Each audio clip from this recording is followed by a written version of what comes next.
दिनांक 26 जून रोजी रात्री मोठ्या प्रमाणात झालेल्या पावसामुळे खापरखेडा येथील शेतकरी गजानन सावरकर यांच्या शेताचे मोठ्या प्रमाणात नुकसान झाले आहे। गजानन सावरकर यांच्या 3 एकर शेतात पाणी साचले आहे, त्यामुळे पेरलेल्या सोयाबीन पिकांचे मोठ्या प्रमाणात नुकसान झाले।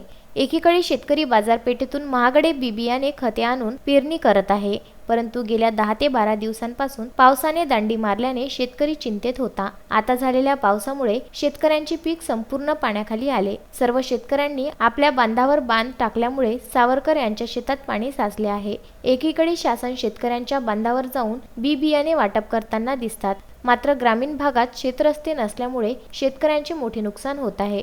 या गावामध्ये शेतरस्त्याची एवढी दगदग आहे, एवढी अडचण आहे की हे आलेलं निसर्गाचं पाणी प्रवाहाच्या दिशेनं न वाहता लोकांनी या शेतकऱ्यांनी इथं अडवलेलं आहे आणि बाजूच्या लोकांचं बी नुकसान झालेलं आहे।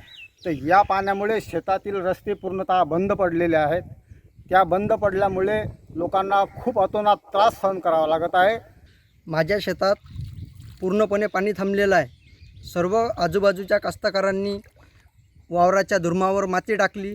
जाणाऱ्या येणाऱ्या कास्तकारांनासुद्धा याची त्रास आहे भरपूर, कारण की रस्त्यातही पाणी थांबलेलं आहे आणि माझ्या 4.5 एकरातलं अडीच एकर शेत हे पाण्याखाली पूर्णपणे तुडुंबलेलं आहे।